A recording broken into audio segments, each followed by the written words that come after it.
These are the elements involved in having an attitude of accepting. So expecting and allowing. Okay, so here's the thing, and I keep saying this, but who's lived through a pandemic? Okay, no, not me. So the goal here is don't be surprised when anxiety hits you or when it happens or when you're stressed out. Just understand that because it's a part of life, you'll be experiencing it continually, but it's about how you manage it, right? Being blindsided by anxiety is when it hits you the most. And that's what I'm trying to get at. Expect it, especially in times like this. I love this one. If we resist, it will persist. The more you avoid a human emotion of stress or anxiety, because it's just not in our DNA to avoid our emotions, it will snowball and it only escalates. And when people try to sweep it under the rug, which we all do, it does come back. And there's always patterns that you experience. So I would say, please don't resist. I'll explain what that looks like and admit what it is you're feeling. So when I say expecting and allow, actually say, I'm anxious. I'm stressed out. And you say that to yourself. And of course you can admit that to your colleagues or family members, but really to yourself is what I want you to say. When you admit that, there is a sense of relief. Then you can do something to make yourself feel better. Don't deny your emotions as well.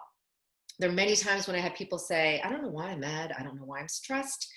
I don't know why I'm frustrated. Well, you don't necessarily have to answer those. You could just say, I am frustrated.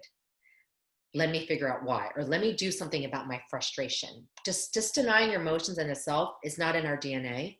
It doesn't make you feel good. So admitting them to yourself is the first step in you being able to do something about it. There is a lot of uncertainty now. So even knowing that we can't even predict the future in itself, and I'm not just talking about in a COVID-19 world, understand that and tolerate that thought. And when I use the word tolerate, it means it doesn't feel great. It's uncomfortable. It's, you don't like feeling this uncertainty. Your stomach's in knots. I'm not saying be in pain and be suffering. No, I'm saying, well, just kind of understand there are things you can control, but know what you can control. That is the present moment. Whatever's going on today is what we can control. And then riding the wave. So the best analogy for this is the wave being anxiety. If you imagine being on the shore and the wave comes crashing down, and those kids and those of us that love riding the wave, we go into it a little further and you go with the flow of the wave. When the wave comes crashing down, especially when you're boogie boarding or surfing, you have to ride the wave. If you don't, you'll fall, get dunked under, right? And it doesn't feel good.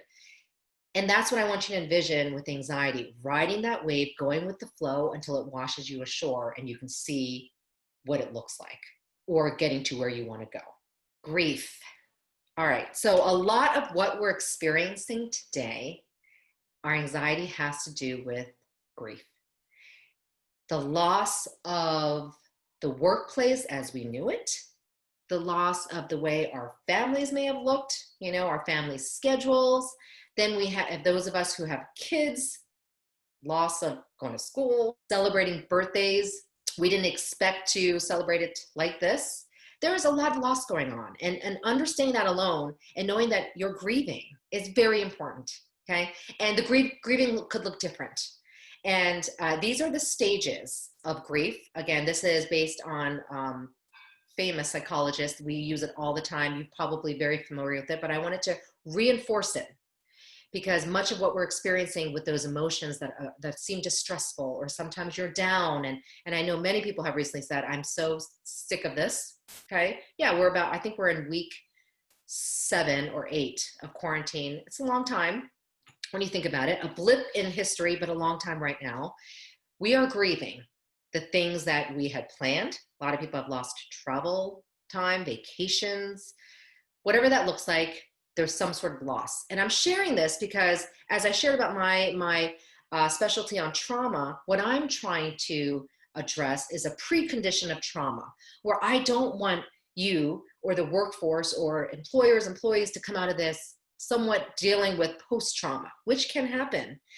Trauma is just anything that is distressful and it becomes chronic. So then that's why you have difficulty dealing with it, which is why you become traumatized. So grief, I want to say the biggest things I'm seeing, denial, I think we're past that. A lot of people are realizing, okay, we do need to stay home.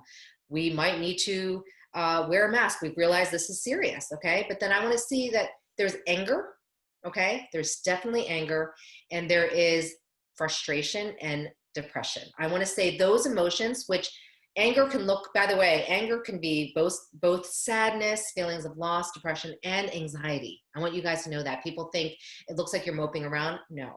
When you're in distress, it can come across very grouchy, very nitpicky, very stressed out, right? And I want to say the classic thing is you see it in your family. You do it to your family members, right? But even to colleagues that you're close to, you can start seeing that. So I want you to be aware of this. This is for me to bring it at the top of your mind. And you could be experiencing the different stages at different time. You don't have to go in order. There are people now that are like, okay, I'm finding a good place. I'm in a good place. I've accepted that this is what it looks like. And this is where we're going to go. And that one person that brought up how some companies are shutting down, maybe they're in the acceptance mode. As difficult as it is, it can still look difficult, but accepting where you're at is also a way of finding to be on top of that emotion. Shock was the initially thing. That, by the way, there used to be 5 stages of grief, and they added shock and testing. I want to say shock, you see a lot. I want to say people are still experiencing that shock. And we're going to still experience more shock coming ahead as we hear more input about what's going to go on moving forward, right? So I want you to recognize that there is grief involved here.